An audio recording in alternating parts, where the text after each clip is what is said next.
안녕하십니까. 오늘은 진짜 예수를 찾아서 53번째 시간이 되겠습니다. 오늘부터 이제 갈릴레오로 들어가려고 하는데요. 갈릴레오 유명한 말, 그래도 지구는 돈다. 첫 번째 순서가 되겠습니다.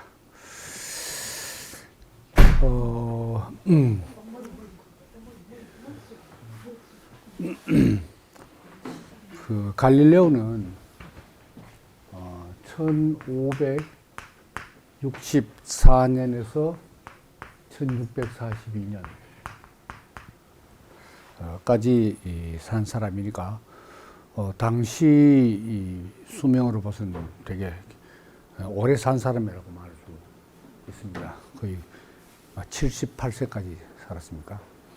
1564년은 마르틴 루터가 사망한 해입니다.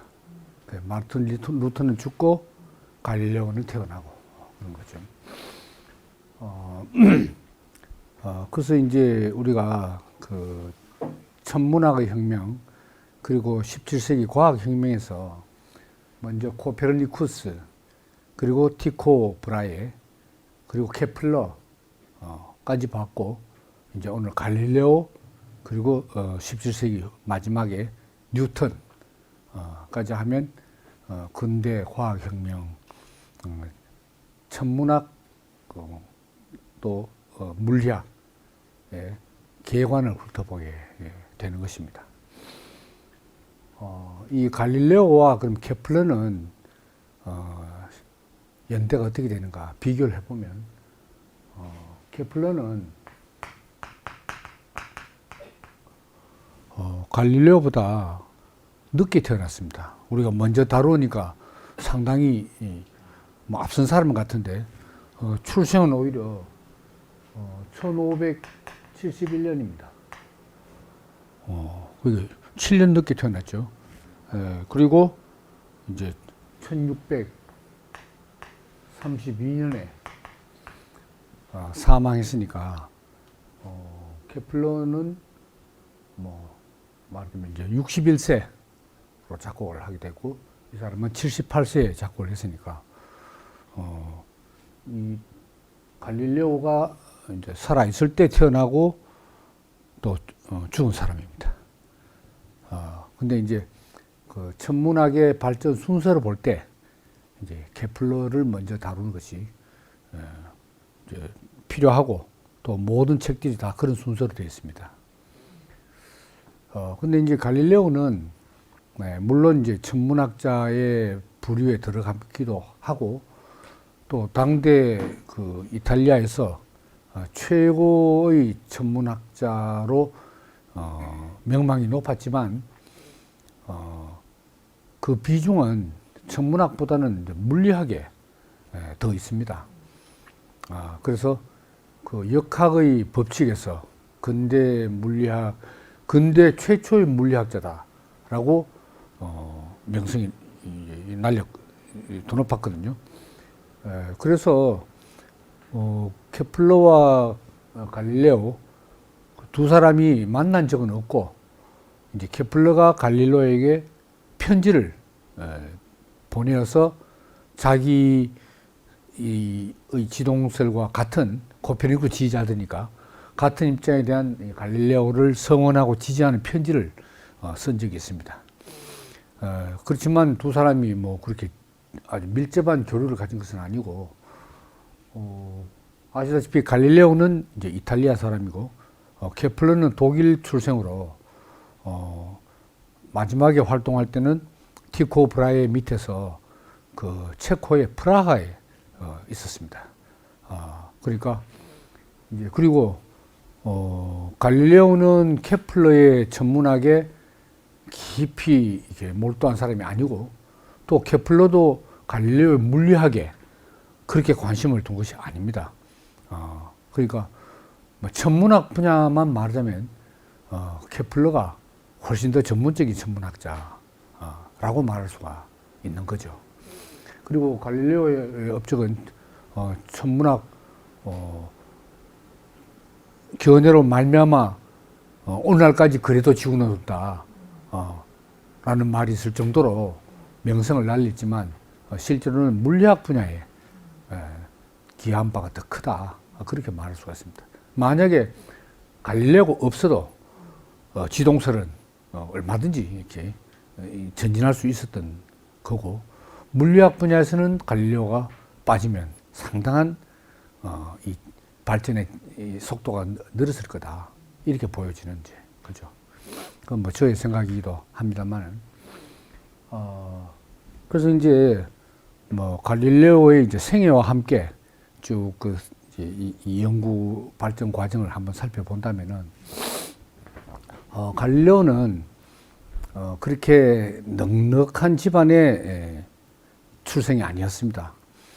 자기 아버지는 그 당시에 그 류트, 그 이제 오늘날 현대적으로 말하면 기타, 클래식 기타, 류트, 그 고대로 거슬러 리라 하는 현악기 있잖아요.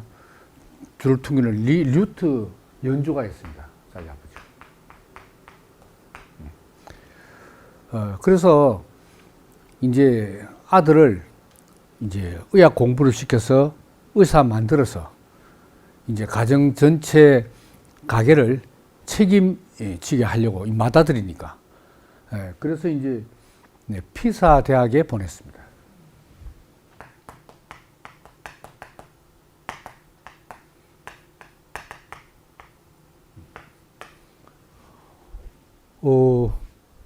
이제 갈릴레오는 피사에서 출생도 하고, 어린 시절에 이제 아버지는 이제 피렌체로 이제 옮겼고, 영어로 하면 플로렌스, 지금도 피렌체 이탈리아의 유명한 그 관광지 아닙니까?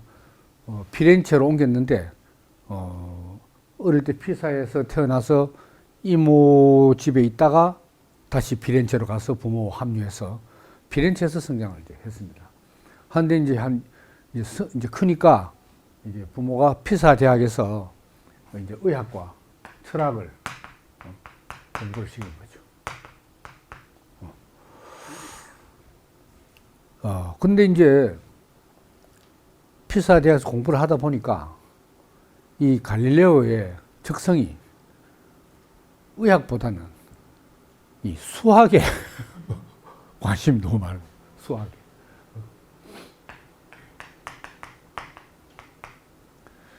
이때 이제 그 갈릴레오의 선생이 오스틸리오 리찌라는 사람인데,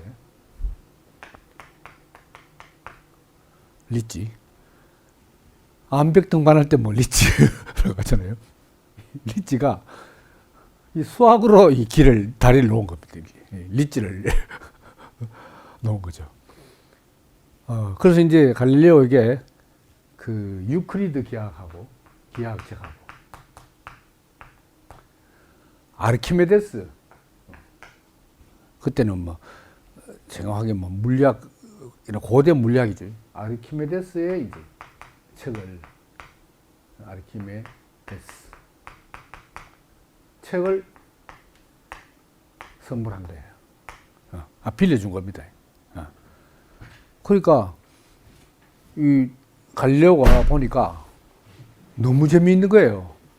그래서 아리스토텔레스 철학보다 또 2세기의 갈레노스의 의학책보다 훨씬 더 이 수학과 자연학 책이, 물리학 책이 재미있는 거예요.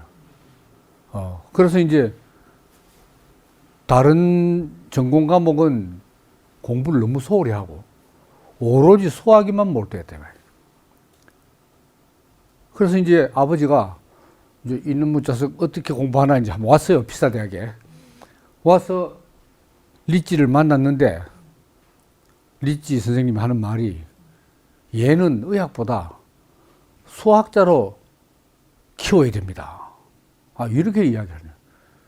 그래서 이제 고함을 지르고 우리 아들을 뭘로 보냐, 뭐 당신이 우리 생계 책임질 거야, 뭐 해서 대판 싸우고 했음에도 이 리찌 선생이 아닙니다.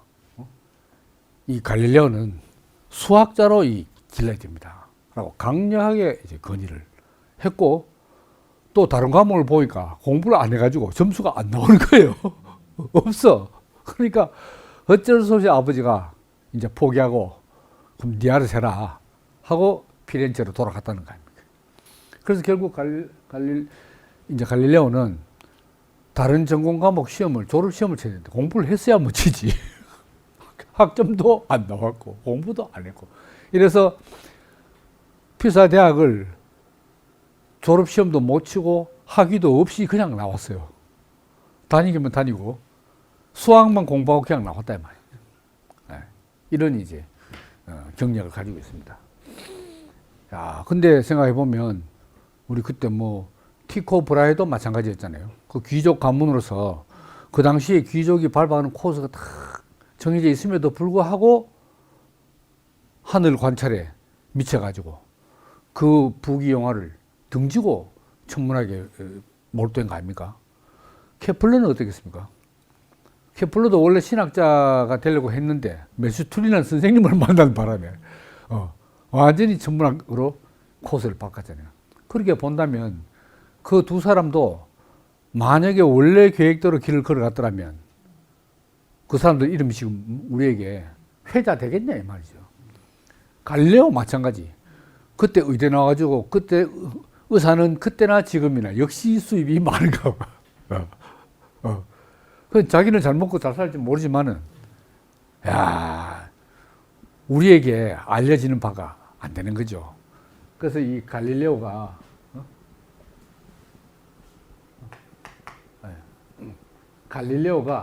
알릴레오가 안 되는 거죠. 알릴레오가 돼야 돼, 그래요, 우리한테. 뭐, 유시민 씨가 이름을 응용해가지고, 알릴레오 해가지고, 이 좌파 사상을 계속 알리는 뭐, 그런 이제 제목으로 알릴레오라고 하는 것 같습니다. 그래서 어쨌든 이 물리학, 천문학의 새로운 소식을 갈릴레오가 계속 우리에게 이제 알리게 된 것이죠. 예.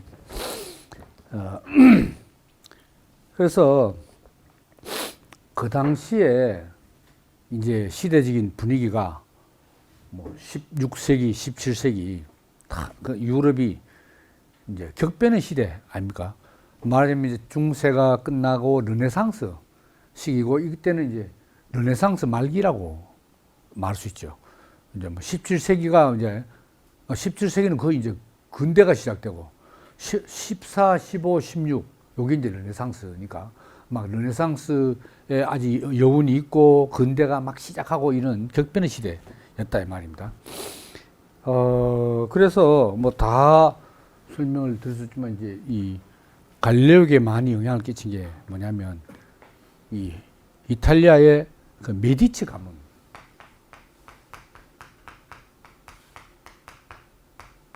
메디치 가문. 지금도 이 피렌체에 가면은 메디치 가문이 건설해 놓은 그런 건축물들, 그 당시 건축물들이 다 있잖아요, 지금. 두오모 성당부터 해서 있잖아요. 그 메디치 가문의 전용 그 성당도 있어요. 이거 메디치. 그러고 우리가 의학 뭐 약 이런 걸 뭐라고 말하니까 약을 메디신 그러죠. 메디신이 메디치였어요. 그래서 이제 이 주력 이제 사업이 뭐냐면 이 메디치 가문이 이제 은행을 하고 그리고 제약. 그 메디치 가문의 문장을 보면 그 구슬 같은 딱 그게 6개 알이 있어요. 그게 약알입니다. 약알 6개. 6개 딱. 알 위에 2개, 양쪽에 2개씩 해주고 딱 6개가 그 예, 문장 이름 있잖아요. 뭐 유럽에 가면 뭐 이런 거 있잖아요. 근데 보면 꼭 여기에 이렇게 여기에도 적적히고 거기 뭐 벽에 하고 이 피렌체 가면 많아요. 그게. 그래서 이 메디치 가문이 이제 이 엄청난 재력으로 이 르네상스 작가들, 예술가들을 많이 지원했다는 거죠. 그리고 그 여파로 이 갈릴레오도 결국 이 메디치 가문의 혜택을 엄청나게 이제 있고 성장하는 사람이 된 겁니다. 언제 전에 한번 정확한 제목이 하여튼 메디치 가문 이야기인데, 넷플릭스의 메디치에 뭐 하는 그런 게 나와요. 그게 한 7, 8편 되는 시리즈 되는지 모르는데 굉장히 재밌더라고요. 그거 한번 볼만해요. 메디치. 이때도 뭐 경쟁 또 은행가가 있고 해서 사활을 걸고 이제 싸우는 뭐 그런 이제 이야기입니다. 야, 그 가문이 그냥 일어나는 게 아니고 그 드라마에서는 결정적으로 결국 여자들이 다 역할을 해요. 완전히 메디치 가문이 무너질 때 현명한 며느리들이 나와가지고 완전히 이렇게 싸우네. 역시 역사는 밤에 이루어진다는 거. 에덴 동산에서도 역시 역사는 밤에 이루어져.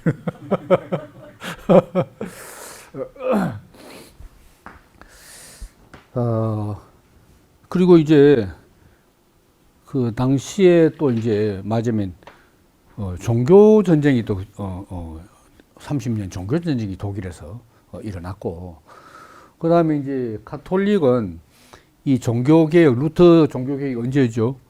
1517년 시작했잖아요. 그러니까 가톨릭이 반종교개혁을, 그 종교개혁에 대항하면서 이제 회의를 열었는데, 트리엔트 여러 번 나왔습니다. 트리엔트 공의회를 열었어요. 공의회. 이 공의회에서, 공의회가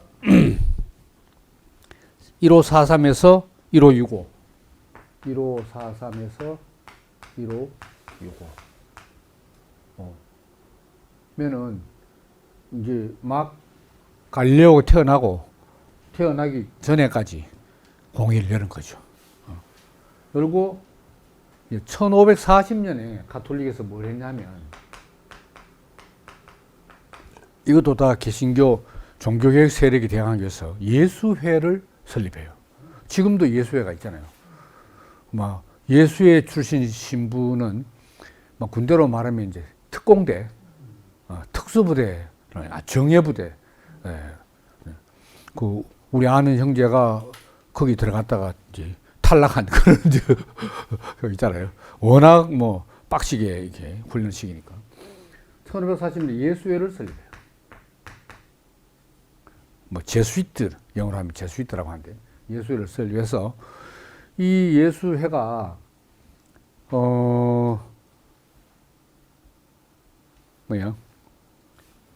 1530년에서 1600년까지 한 반세기 동안에 유럽의 대학을 몇 개를 세웠는데, 도시마다 100개 넘는 대학을 세워요.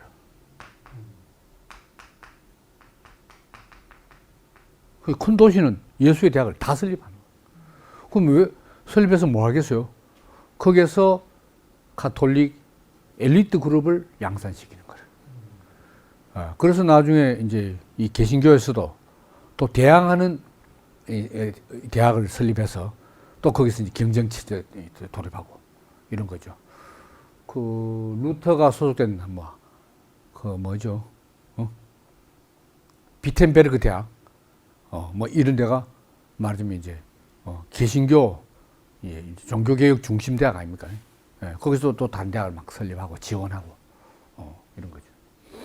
이런 분위기였다 이런 거죠. 그 다음에 이제 또 중요한 게 이 갈릴레오와 연관해서만 이야기한다면은 인쇄술의 발달입니다. 인쇄술은 그 1440년, 딱 정확한 연도는 1440년경에 독일에 누가 발명했죠? 인쇄기, 금속 활자 인쇄기. 구텐베르크. 구텐베르크가 1440년경에 금속 활자 인쇄기입니다. 우리나라의 뭐 고려에서 직지심경을 금속 활자 찍어가지고 루터보다 뭐 120년 앞서다 합니까? 뭐 해가지고 막 세계 선전하고 그러잖아요. 근데 활자만 보면 앞선 건 맞는데, 금속 활자 만들어 찍은. 근데 그거는 손으로 찍은 겁니다. 활자 만들어서 찍은 거예요. 근데 이 구텐베르크는 이거는 찍는 게 아니고 인쇄기입니다. 기계로 막 돌리는 겁니다, 이게.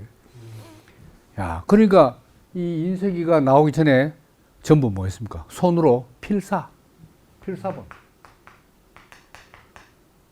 원본 나오면 그걸 전부 뺏겨 쓰는 거야.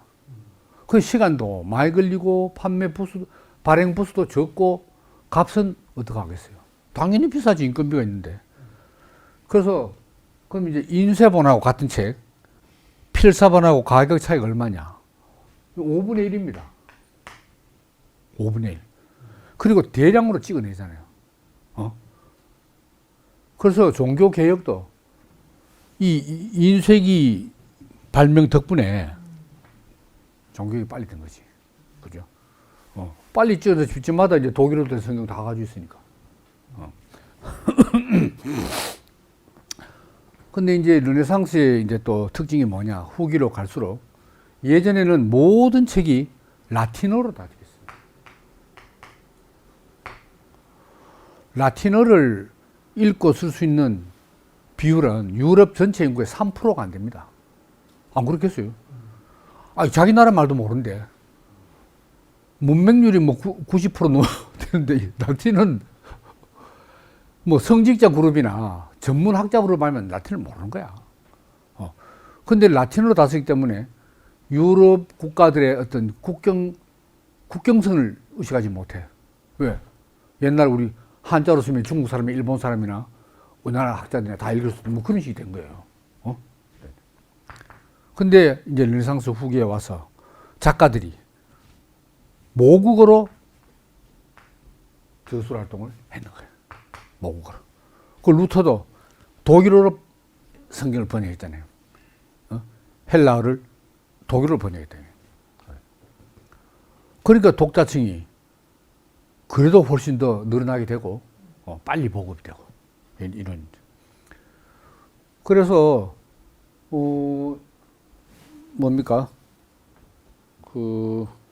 1450년, 여기 400년 때는 1450년부터 1500년, 불과 반세기 만에 유럽 도시,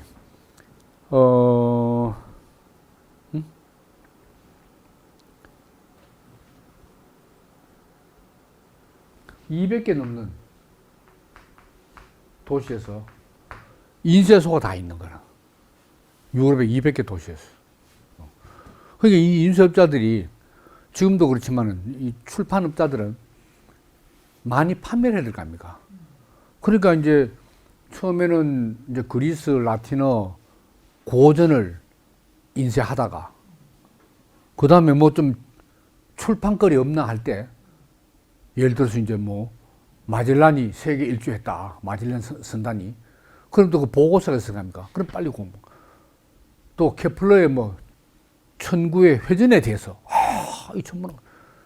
그러니까 각 분야의 책을 이 인쇄업자들이 경쟁적으로 출판하려고 애썼다 이거죠. 이런 것도 이제 갈릴레오의 이 물리학, 천문학 이론들이 빨리 보급되는 이제 그런 결과를 가져왔다 이거죠. 이제. 지금 오늘날로 말하면 이제 컴퓨터의 발명에 맞먹는 그런 이제 획기적인 발명이라고 말할 수가 있습니다. 그리고 당시의 유럽 인구의 뭐 이탈리아뿐만 아니고 전체 유럽 인구의 4분의 3이 농부였습니다. 농민. 이 당시 말대로. 농민이고, 그 다음에 뭐 무슨 도시에도 10만 명 넘는 도시가 별로 없다고요. 10만 명 인구 도시. 거의 없다시피.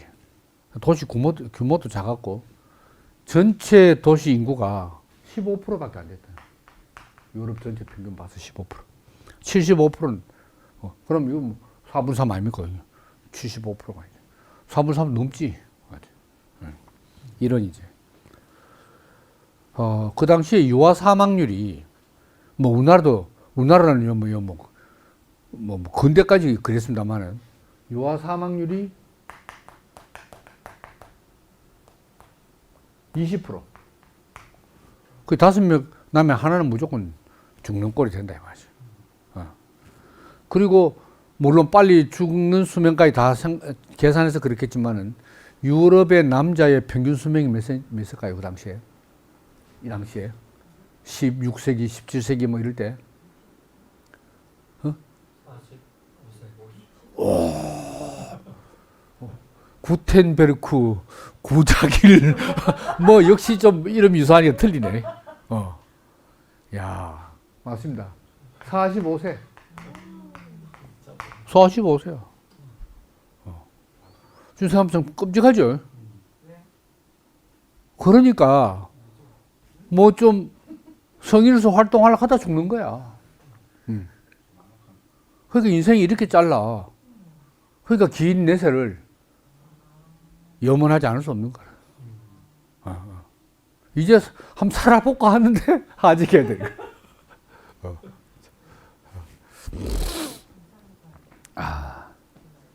그러니까 65세 이상은 5%밖에 안 돼. 그 케플러도 65세 못 살았잖아요. 갈릴레오는 오래 산 셈이죠. 65세.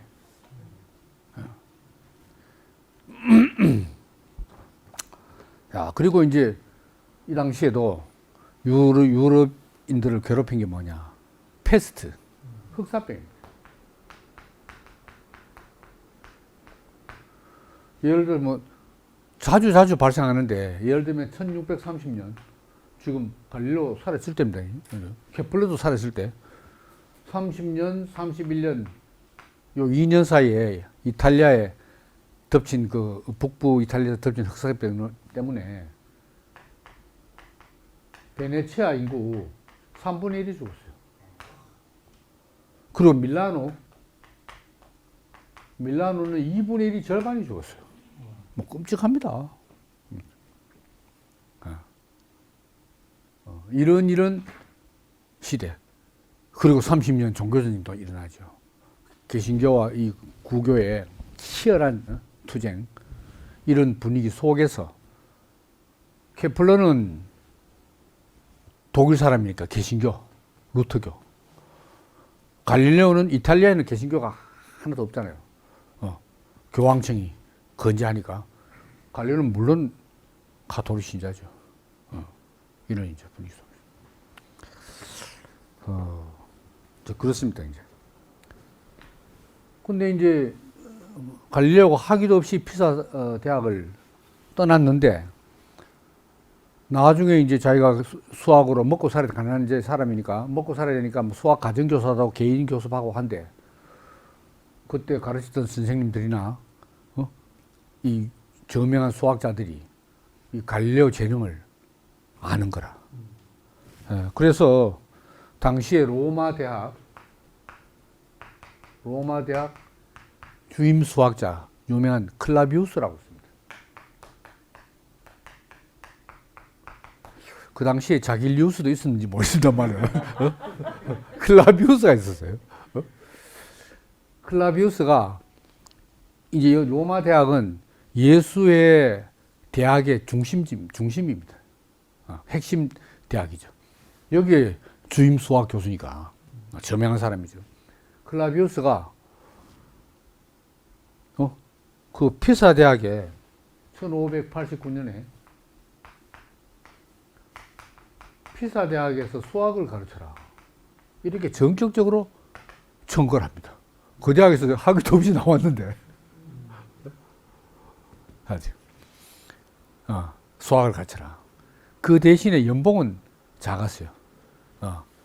보통 일반 교수들이 600플로린, 그 당시에 플로린이 지금으로 하면 얼마인지 잘 모르겠지만 플로린.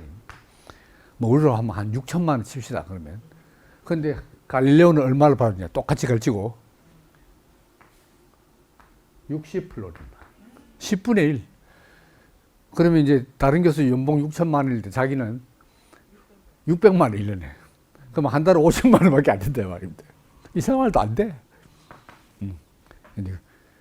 그렇게 이제 됐다 이 말입니다. 그리고 이제 1591년 이제 류트 연주자이던 아버지가 사망을 했습니다. 사망을 하니까 갈릴레오가 맏아들로서 이제 식구들 전부 다 이제 책임져야 되는 거예요. 그 당시에는 여자가 시집을 가려면 지참금을 가져가야 돼. 근데 여동생이 또 둘이 있네. 그걸 시집을 가면 지참금을 해야 되는데 한꺼번에 갚지 못하니까 분납을 하기로 하고 시댁에 분납하기로 하고 시집 보내고 그 분납을 갈릴레오가 계속 이러죠. 먹고 사는데 항상 힘들었던 사람입니다. 야, 근데 이제 귀족들이 이 재능을 아는 귀족 후원자들이 파도바 대학에 파도바는 지금도 지명이 그대로 있습니다. 베네치아 부근의 도시입니다. 가까운 베네치아 가까운 파도바 대학의 수학 교수로 이제 청거를 해가지고 거기서는 이제 월급이 한 뭐 180, 한 3배 올랐죠 이제. 이래도 뭐 얼마 안 됩니다 이제. 나중에 한 수년 지나가지고 실력이 좋아져가지고 얼마였냐. 나중에는 너무 상세하게 한지 모르겠습니다만 520까지 한 3배 올랐습니다. 이걸 볼 때 어디 가도 자기 하기 나름이다 뭐 이런 이제 이야기죠. 그러니까 이제 갈릴레오도 사실 자수성가한 사람이죠.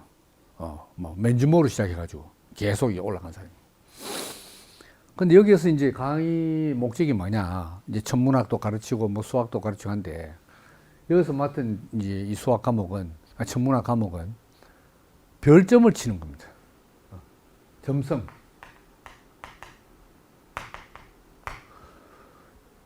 강의 대상은 누구냐? 의사들입니다. 의사들. 당시에 이 점성술은 사람이 태어날 때 우리도 왜 사주 볼 때 뭐 몇월 음력 몇월 며칠 몇 시에 태어나 시를 꼭 묻잖아요. 시가 딱 태어날 때 이 행성들의 위치, 행성들의 별자리 위치가 어디였나가 그 사람의 일생의 운명을 정한다. 이런 이제. 그럼 갈릴레오가 딱 그러니까 이렇게 의사들 가르치는 거죠. 이 시에 태어난 사람은 무슨 별자리고, 그럼 이 사람은 운명이 어떻게 풀린다. 대충 수명이 어떻게 된다. 이래. 그럼 의사들이 왜 그걸 배우냐. 대충 그 사람의 팔자를 알아야 진료하는데 도움이 많이 된다는 거죠. 예. 예를 들어서 이제, 이 사람은 벌써 타고난 별자리가 오래 못 사는 사람이다. 뭐 한 40세에 죽을 사람이다. 딱 나온다 이 말입니다. 그럼 지금 이제 아파가 왔어. 40대 다 돼가지고. 그럼 의사는, 이 사람 40, 거의 죽을 사람. 그러면 이제 힘들어 치료를 안 한다 이거지. 잘못 치료했다고 니 때문에 죽었다고 하면 안 되잖아요. 그러니까 이게 안 되는 사람 포기하고. 오래 살 사람이 아프면, 이 사람 오래 살 사람 돼가지고 이제 뭐 이런 데 쓰인다 이 말입니다. 그래도 이 갈릴레오가 생계에 이 애로사항이 많으니까 나중에는 이제 큰 집을 세내가지고 귀족 학생들을 불러가지고 요즘도 말하면 교습소를 드릴 거죠. 수학 교습소를 드릴. 먹고 살라고. 그래서 이제 귀족 학생들을 이제 불렀으니까 많이 받을 거 아닙니까? 이제 수업비를. 그래서 여기에서 나온 수입이 한 1000플로린. 학교 수업 받는 것도 많이 받는다 이거죠. 그래서 이제 막 투잡을 하는 거죠. 학교에서 이제 별자리 가르치고 여기 와가지고 또 이제 수학 가르치고 이래가지고. 근데 이 귀족 자제들이니까 나중에 돌아가면 다 뭐 성주고, 왕자고 뭐 이런 거 아닙니까? 그래서 이제 측량술, 토지를 어떻게 측량하냐 이런 거. 그 다음에 축성술, 성을 어떻게 하면 튼튼하게 짓는지 이런 것도 가르쳐 주는 거라. 축성술. 이랬다고 합니다. 그리고 이제 이 당시에 그렇게 만든 그 그림이나 다 나오십니다만은 이 갈릴레오가 뭘 만드냐면 비례 콤파스를 만들어요.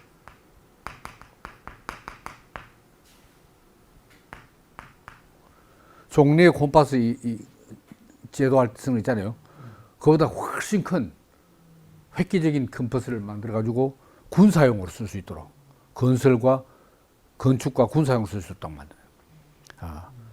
그러니까 뭐 조선의 장영실급이라고 말할 수 있겠죠. 뭐 티코 브라이도 마찬가지고. 이 사람이 이론 가일뿐만 아니고 아주 뭡니까 역학 도구들 자기가 직접 제작을 많이 했어요. 이론에 근거해서 미래 콤파스. 그래서 이제 이 파도바 있을 때 이제 마리나 감바라는 이제 여인과 결혼을 했는데 법적으로 정식 결혼을 안 했어요. 그냥 동거하면서 세 자녀를 낳았는데 딸 둘, 세 자녀 딸 둘, 아들 하나 해서 두 딸은 나중에 다 수녀가 되고 아들은 이제 성장하고 이랬습니다. 그래서 이제 갈릴레오의 딸 하는 책이 있어요. 제가 이제 한 권을 주문했는데 아직 못 받았습니다만 그걸 한번 보고 필요하면 다음 시간에 또 이제 소개하려고 합니다. 이러다가 그 다음에 이제 갈릴레오가 이때까지는 천문학에 별로 관심을 안 가졌어요. 코페르니쿠스의 전체 회전이 나와 있다는 것도 다 알고 뭐 티코 브라헤 뭐 케플러 다 알지만 천문학에 관심이 없고 주로 물리학과 실용 역학 기구들 제작에 관심이 많았다 이 말입니다. 예. 그러다가 언제 천문학에 관심을 이제 본격적으로 돌리게 됐느냐? 피사는 말하자면 이오니아해, 이탈리아 서쪽 아닙니까?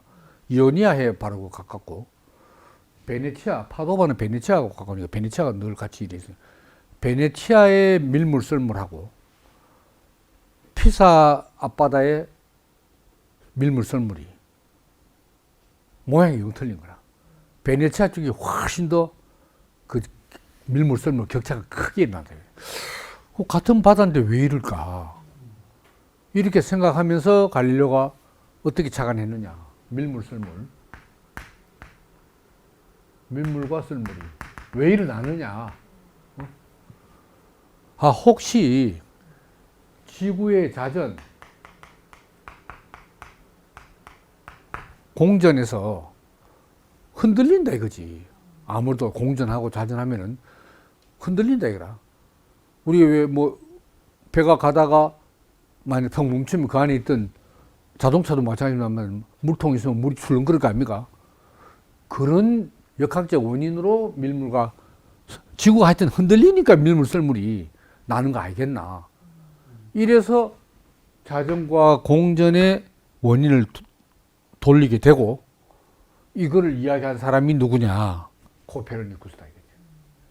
그래서 그때부터 코페르니쿠스에게 관심을 가지고 본격적으로 이제 딱 연구를 하게 됐다는 겁니다. 이게 이때가 언제냐? 1595년. 그러면은 거의 갈릴레오 나이가 얼마죠? 30살 때죠. 31살 때.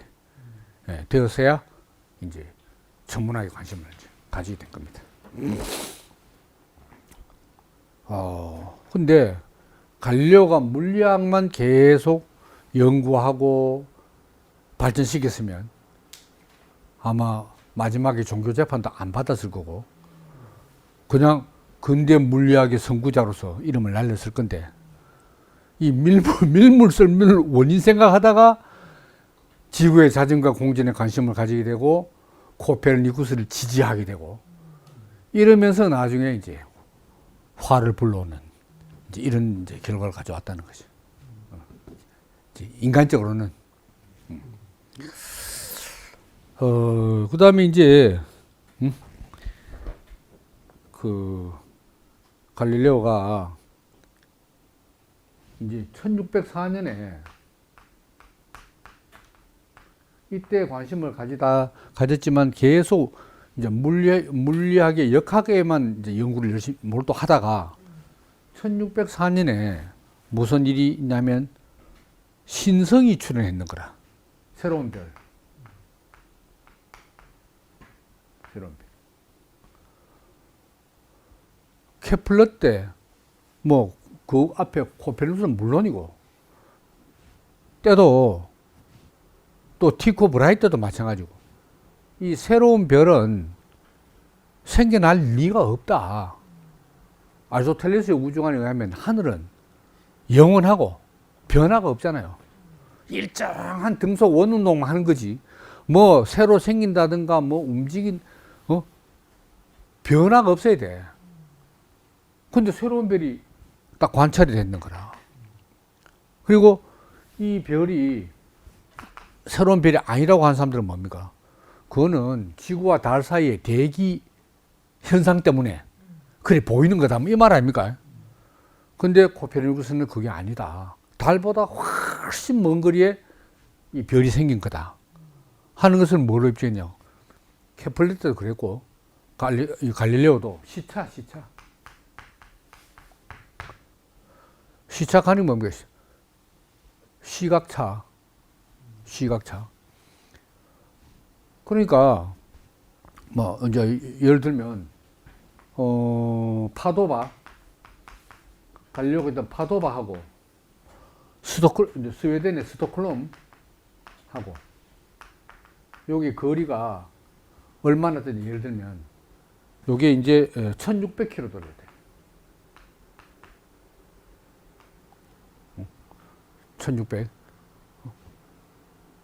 근데, 이제 달을 관측할 때 있잖아요. 달을 할 때, 여기서 보는 거하고, 여기서 보는 거하고, 그죠? 그러면 이제, 이 배경이, 그때 뭐 천구 아닙니까? 천구의 별들이 아니, 이제, 겉보기 운동에는 안 움직이잖아요. 그러면 여기서 보면 이제, 쫙 이러고, 쫙 이래 돼. 그럼 보면 달이 여기 있는 거지 뭐. 보면 뭐, 요 거리가 느껴지지 않잖아요. 볼 때는 별자리 어디, 여기 이제 있다. 여기서 보면 이랬다. 요게 시차입니다. 시차. 요게 이미 밝혀져 있는 건데, 그때 얼마였냐? 0.23도. 23도에 시차가 난다. 아주 멀면은 시차가 없는 거나 마찬가지죠. 이 거리가 멀면은 거의 시차가 안 느껴져. 근데 이 신성이 0.23도보다 파도만 쏘는 재미 0.23보다 훨씬 각도가 적은 거예요. 적은 거는 훨씬 멀리 있다니. 이걸 갈릴레오가 증명을 했는 거예요. 맞다. 증명했어. 이런 이제 겁니다. 그러면 이제 달 경우에는 그럼 여기서 요러면 거리가 지구와의 거리 얼마냐? 요게 당시에 밝혀진 게 40만 킬로미터.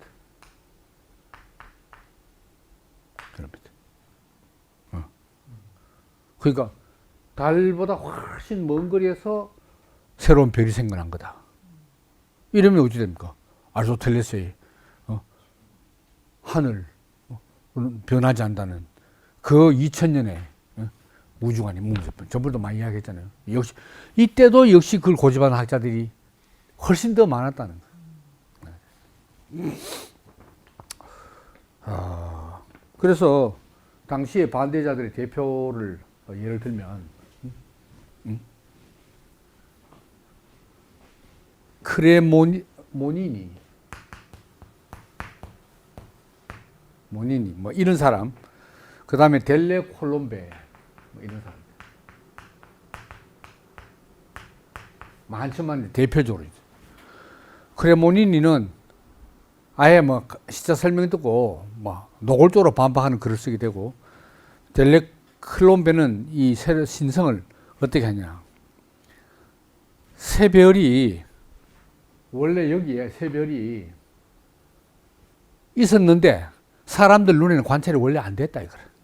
원래 있었는데, 새로 생긴 게 원래 있는데 관찰 안 됐어. 그러다가 하늘에서 어떤 종류의 렌즈가 움직이면서 이 렌즈 덕분에, 하늘의 렌즈 덕분에 턱 발견이 됐다 이거지. 이런 아주 옹색하고도 억지로 끼워 맞추는 이런 반박을 했다 이 말입니다. 델레 콜롬베가. 그래서 이제 갈릴레오는 이 델레 콜롬베에 대해서 델레 콜롬베, 델레라는 게 뭐 오브 이런 뜻이거든요. 델레라는 게. 델레, 델 이런 게 이제 영어의 오브란 뜻이잖아요. 콜롬베라는 건 비둘기라는 뜻입니다. 이 비둘기 가문 출신의 뭐 이런 이제 그 루도비초 델레 콜롬베인데. 그래서 요거를 뭐라고 델레 콜롬베를 시녀를 콜롬보 하면은 비둘기시. 그래서 아예 이름을 비둘기시라고 붙이면서 완전 다시 갈릴레오가 조롱을 했어요. 그래서 이제 갈릴레오는 이 자기의 이론에 반대하는 이제 학자들에 대해서 가차없이 조롱하고 비웃고 야지 놓고 모욕 주고 이러는 바람에 계속해서 적들이 쌓여만 갔어요. 그게 결국 나중에 종교재판까지 가는 결과를 가져왔다는 거죠. 예. 갈릴레오는 누구든지 갈아버린다는 거지.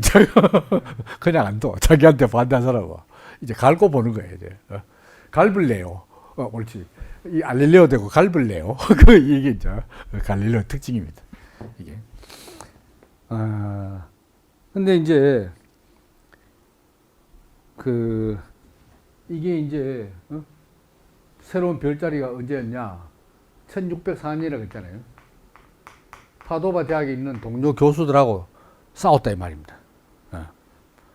막말하고 싸우고 나니까 자기가 불안하게 된 거지. 야, 인마들이 단결해가지고 나를 쫓아낼지도 모른다 하는 불안감을 느낀 거야. 그래서 이제 다른데 이제 가려고 이제 탐색을 하게 되는 거죠. 그래서 갈릴레오는 역시 고생을 많이 한 사람이기 때문에 처세술에도 능하고 자기 살 곳을 잘 찾는 사람이다 이 말입니다. 그래서 책을 쓰면 갈만한 자리에 있는 유력자에게 책을 헌정하는 거라. 딱딱.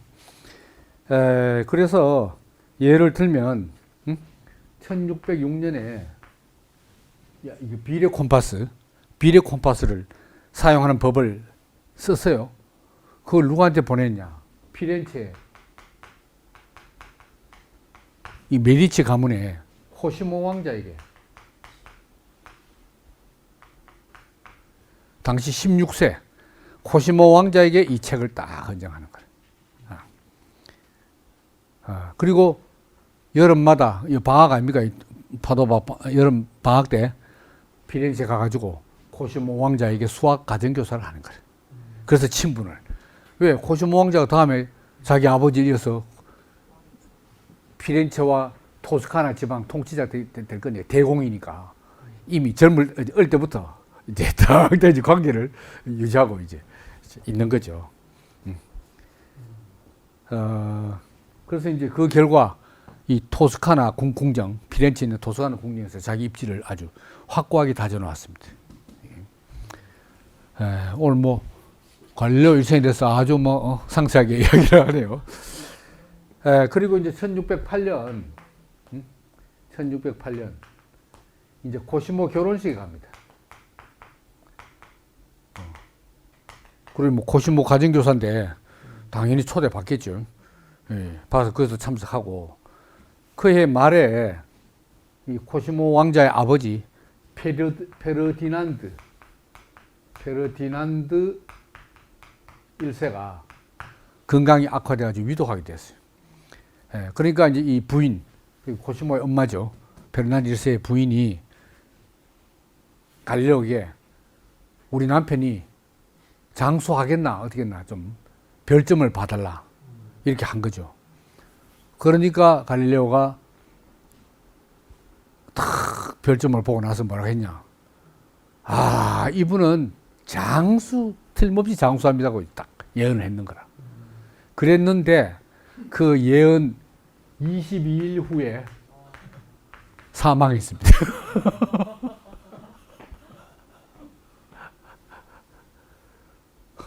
완전히 위신 다 추락한 거죠. 근데도 워낙 평소에 관계가 돈독하기 때문에 그걸 문제 삼지 않고 여전히 관계는 계속 우호 설리는 관계가 유지됐다 이렇게 되어 있습니다. 그리고 이제 그 아버지의 축자 이 코시모 왕자 코시모 2세가 이제 이 토스카나 지역 전체를 다스리는 이 대공의 자리에 오르니까 갈릴레오는 더욱더 유리하게 된 거죠.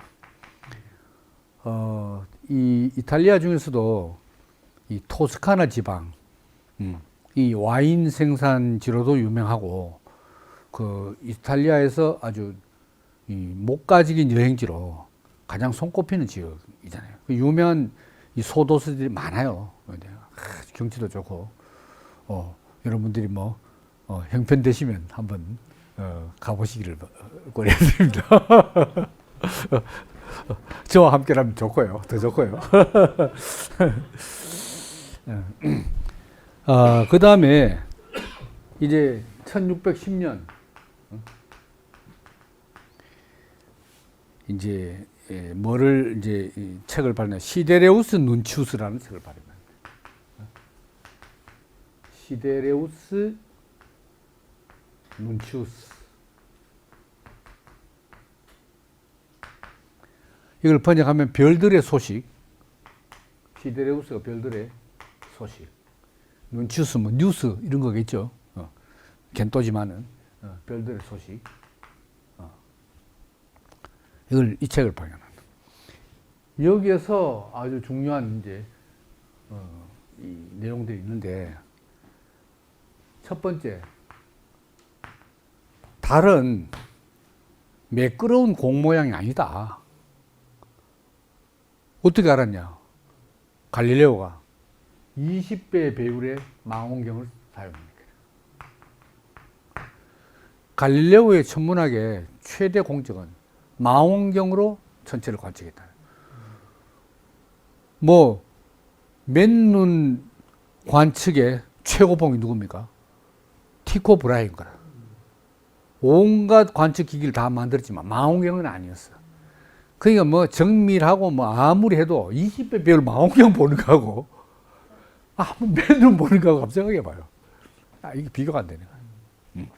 그래서 달 표면이 매끄러운 것이 절대 아니다 하는 걸 처음으로 봐. 그 다음에 오리온자의 주변에 그 별들에서 80개가 새롭게 발견됐어요. 80개 별들이. 그전에 몰랐는데 망원경을 보니까 80개 더 보이는 거예요. 그 다음 주에 또 큰 발견이 뭐냐면 목성에 4개의 달. 야, 뭐 지구에만 달이 도는 게 아니고 목성에 4개의 달이 목성을 도는 거예요. 이걸 발견했어요. 그는 티코 브라이도 못 봤고 뭐 못 봤어. 맨눈은 안 되니까. 20배율 하니까 보여요. 그래서 야, 목성에도 달이 있고 지구에도 한 개의 달이 있고 그렇다면 지구는 태양 주위를 도는 행성 아니겠나? 자연스럽게 그렇게 추론이 되는 거죠. 그러면서 더욱더 이제 갈릴레오는 코페르니쿠스의 지동설 지지자가 됩니다. 더욱더 이 목성 4개 달리 이 때문에.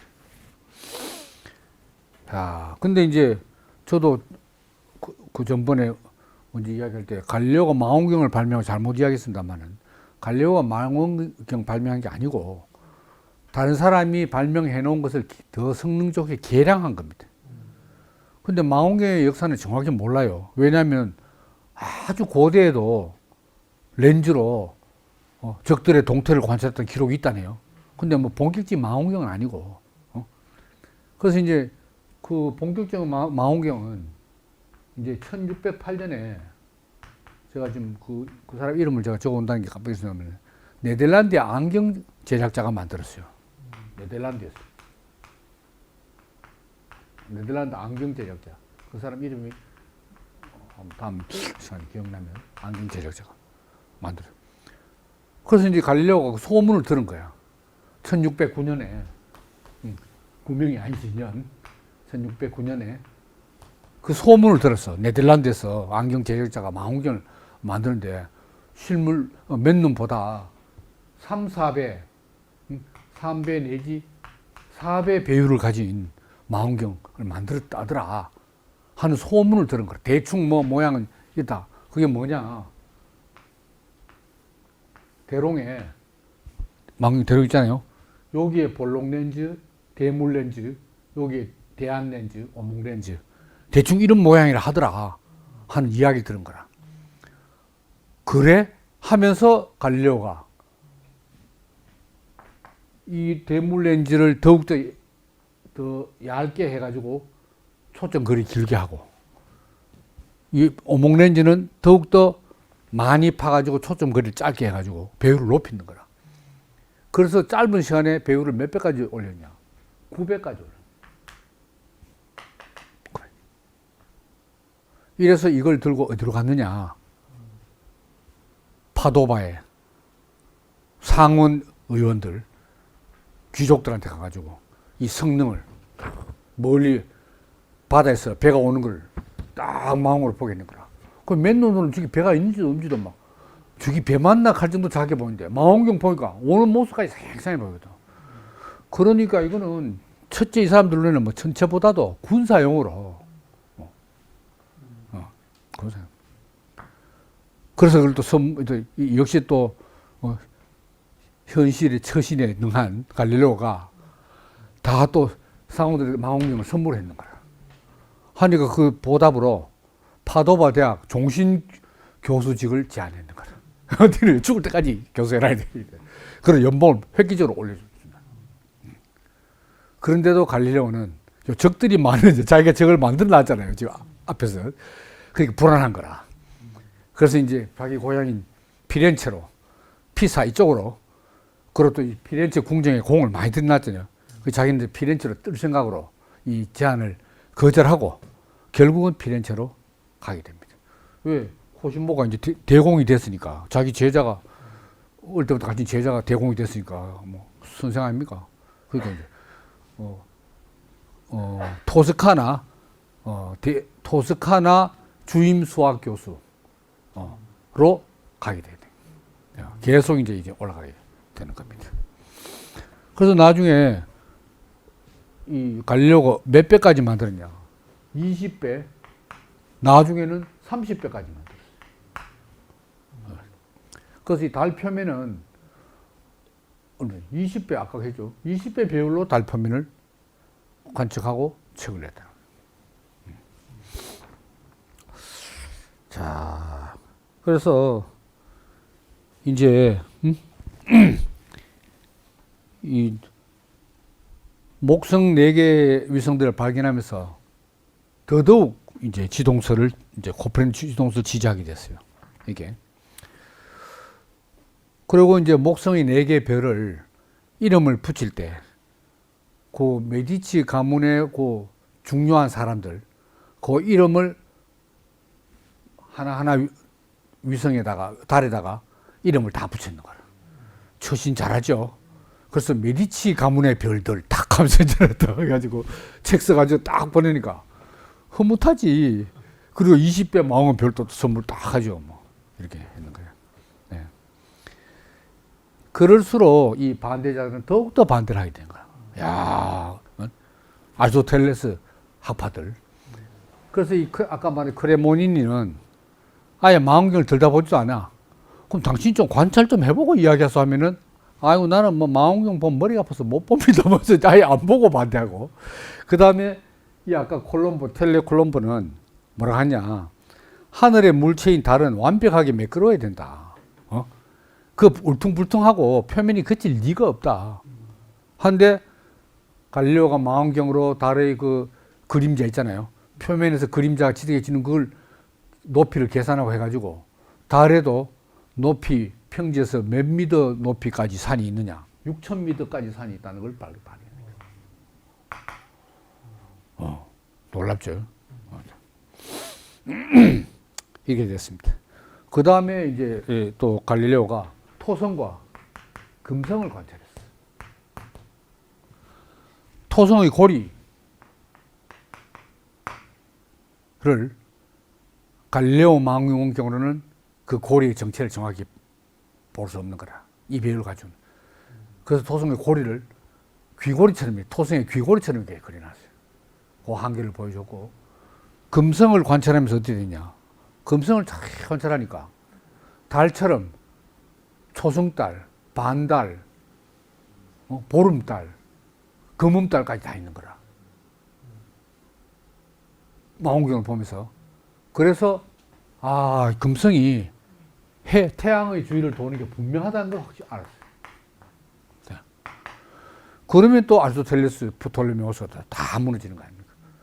그래서 목성 4개 위성 관찰과 금성의 그 태양 주위를 도는 행성이라는 걸 망원경으로 관찰한 걸로 흔들림 없는 이제 코페르니쿠스 지동설의 지지자가 되었다는 겁니다. 자, 그래서 이렇게 나아갈수록 이제 갈릴레오의 적들은 계속 이제 불어나게 이제 되는 거죠. 그래서 이제 이거 자꾸 반대제로 생기니까 불안할 거 아닙니까? 그래서 이제 정면 돌파로 로마에서 자기를 옛날에 그 학사학위도 없는 자기를 피사 대학의 수학 가르치도록 청구한 클라비우스를 찾아가게 돼요. 이 사람이 이제 로마 대학 수학 주임 교수였는데, 그 당시에. 이 사람이 지지를 얻어야 이제 내 이론이 이제 확립된다. 이렇게 하고 이제 만났죠. 그러니까 클라비우스도 그 망원경으로 다 관찰한 결과, 관찰 결과는 인정하는데 해석은 달랐다는 거죠. 해석은. 달의 표면이 거치다는 사실을 나는 못 받아들이겠다. 그래서 이제 반대적인 한 사람은 뭐라고 말하냐. 그거는 렌즈에 이물질이 있기 그런 거지.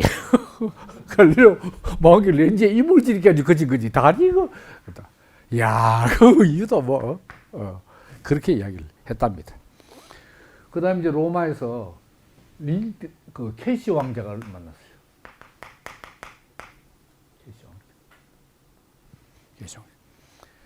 케시 왕자는 이제 20살도 안 됐는데 아주 영특하고 해서 케시 왕자가 자기의 동료들과 함께 린케 학회를 만들었어요.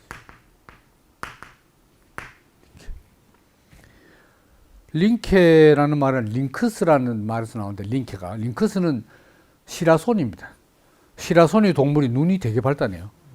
그러니까 우리가 모든 면에서 우리가 밝은 눈을 가지자는 이런 의미에서 이제 린케 학회를 만드는데, 왕자니까 그 학회의 재정을 다 대어주고 갈릴레오를 지지하게 돼요. 그 여기 회원에 가입하면서 왕자 배경으로 이제 삼았죠. 또 클라비우스가 또 전적으로 반대한 건 아니었거든요. 이랬어요. 그러니까 이제 케시 왕자가 또 자기 만찬에 초대하고 또 갈릴레오는 또 망원경 선물하고, 나중에 그때 교황이 바오로 6세인데 바오로 5세가 또 갈릴레오 알현을 허락했어. 그 교황까지 만나고 왔네. 그래서 갈릴레오 위상이 막 올라가. 그때는 예수의 성직자들, 린케 학회, 교황 거의 다 갈릴레오 이때까지만 해도 지지하는 분위기였어요. 그래서 불과 2달 만에 아주 의기양양하게 그렇게 있다가 왔다는 거죠. 1611년 일입니다. 이때가 뭐 거의 뭐 정점을 찍었다고 말할 수 있는 거죠. 야, 그런데 이제 문제는 갈릴레오가 아직까지 반대자들의 반대를 완전하게 제압할 만한 증거를 제시하지 못했다는 거. 요게 아직 숙제로 남았어요. 그건 다음 시간에 또 이제 하도록 하고 시간이 많이 되기 때문에. 그 다음에 이제 또 하나만 더 말하면, 이 망원경으로 뭘 봤냐. 흑점을 관찰해. 태양 흑점. 이것도 처음 있는 일입니다. 태양 흑점들. 태양 흑점이, 까만 점이 태양 주위를 도는 거야. 그러니까 이 반대자들이 태양은 달보다 더 완전 무게력이거든. 근데 태양 표면에 흑점이 검은 점들이 돌아다니는, 이거는 있을 수가 없는 거라. 그래서 맹반대를 했는데, 갈릴레오가 그 흑점이 분명히 있고 돌고 있다. 왜 도느냐? 도는 듯이 보이냐? 태양이 자전을 하게 돼요. 태양 자전을 밝혔어. 태양 자전. 지구는 하루 만에 돌잖아요. 태양은 한번 자전하는데 얼마 걸리냐? 갈릴레오가 예측하기를 한 달. 한 달 걸려서 스스로 자전한대. 이 자전 때문에 흑점이 돈다. 이걸 발견. 그러니까 새로운 천문학의 비밀을 밝혀낼 때마다 적들은 더 쌓이는 거지. 더 쌓이는 거지. 적을 그냥 두면 안 되겠다. 이제 이렇게 되는 거죠. 그러다가 결국 갈릴레오가 점점 잘 나가니까 결국 어떻게 됐냐. 1616년에 결국 교황청에서 코페르니쿠스의 천체의 회전에 관하여 그걸 금서 목록에 올렸던 거예요. 코페르니쿠스 회전 있잖아요. 나온 지가 언제인데, 언제입니까? 1543년 나왔잖아요. 근데 이 1616년에 몇 년 뒤입니까? 70년, 몇 년 뒤에 가로늦게 금서를 목록에 올렸어. 그거 왜 그랬겠어요? 이거는 사람들이 다, 저거는 갈릴레오 때문에 저런 거다. 갈릴레오가 계속 코페르니쿠스를 지지하니까, 위험한데, 이렇게 된 거예요. 이래서 금서가 돼. 그래서 갈릴레오도 이제, 내가 조심해야지. 몸 조심해야지 하고, 이제, 공개적으로 이제, 지지를 하고, 선포하고 다니면, 계속 알리려고 선포를 했단 말이야. 시동설 선포만이 살 길이다 하고, 뭐, 이렇게 했는데, 선포하다, 내가 위험하구나, 이렇게 된 거죠. 또 이 갈릴레오가 또 몸살인데 또 일각이 있거든요. 한편 적도 많이 만들면서 결정적으로 몸을 잘 살려요. 그래서 이제 싹 다 부른 거죠. 그래서 그걸로 끝날 것 같았는데, 1618년에 무슨 일이 있었냐. 세계의 혜성이 발견됐던 거예요. 혜성 쭉 있잖아요. 그 갈릴레오는 저 활동을 공적으로 잘 이제 자제하고 있는데, 이때 예수회 천문학자들이 이 혜성을 관찰하면서, 이 혜성은 달보다 더 거리가 먼 거리에 있는 거다 하면서, 아예 갈릴레오 비슷하게 이야기를 해버리는 거야. 이건 달 밑에 있다 이래야 되는 건데, 오히려, 이거는 달보다 훨씬 멀리 있다고, 이렇게 성공적으로 성공을 해버리네.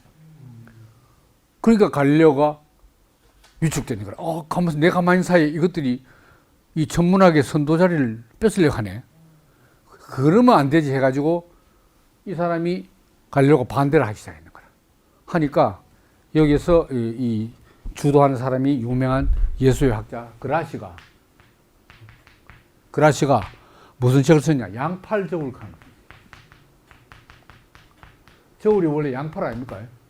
양팔 딱 해가지고 양팔 저울. 혜성들에 대한 갈릴레오 의견을 측정한 잼. 갈릴레오 의견이 만든지 양팔 저울에 한번 올려보겠다 이런 이야기. 양팔 저울. 그 갈릴레오가 3년 뒤에 시금 저울이라는 책을 시금 저울. 시금 저울은 양팔 저울인데 저울 중에서도 금, 은 아주 귀금속을 정확히 재는 아주 정밀한 저울인 거예요. 이 책을 써가지고 그라시를 아주 맹렬히 또 반박을 해가지고 원수가 된 거죠. 이것 때문에 예수의 학자들하고 다 원수가 돼버린 거예요. 자, 그래서 이제 마지막 이 시금 저울의 갈릴레오의 글을 이제 한번 제가 읽고 마치도록 하겠습니다. 시간이 좀 많이 지났네요. 철학은 우주라는 위대한 책에 쓰여 있다. 이때 철학은 자연 철학입니다. 우주는 항상 우리 눈앞에 활짝 펼쳐져 있다. 그러나 이것을 이해하려면 우주의 언어를 먼저 배워야 한다. 자연은 수학이라는 언어로 쓰여져 있다. 그 글자들은 삼각형, 원, 기타 기하학적 도형들이다. 이것을 모르면 그 책의 낱말 하나도 이해할 수 없고 캄캄한 미로 속에서 방황할 수밖에 없다. 이런 말을 하면서 그라시는 수학을 모르는 사람이다 이 말입니다. 그러니까 너는 이런 것쓸 자격도 없다. 이렇게 맹공. 야, 그래서 이렇게 하면서 이 당시에 누가 새로 교황에 취임했냐? 우르바누스 8세가 새로 교황에 이때 취임했습니다. 근데 이 사람은 갈릴레오의 오랜 친구인 거야. 원래 이름이 마페오 바르베린인데 아주 오랜 친구. 추기경이 우르바누스 8세가 됐어요. 그러니까 뭐 아주 유리한 고지에 있었던 거죠. 야, 그리고 이 시금저울을 우르바누스 8세에게 헌정을 했는 거예요. 그런데 이 일로 인해서 예수의 교단하고 완전히 원수지는 이게 이제 갈릴레오를 이제 파국으로 이제 몰게 되는 지경원이 됩니다. 그런데 다음 시간에는 이제 그래도 지구는 돈다. 그리고 제가 지금 오늘까지 갈릴레오 설명은 물리학 분야는 다 뺐습니다. 그것까지 다 하면 지금 우리 천문학 혁명에서 너무 또 옆에 또 격가지를 치게 되고 내용이 많기 때문에 일단 천문학 관련 이제 갈릴레오 이론만 설명을 드렸습니다. 긴 시간 아주 진지한 자세로 경청해 주셔서 감사하고 또 다음 시간을 기대해 주시기 바랍니다. 감사합니다.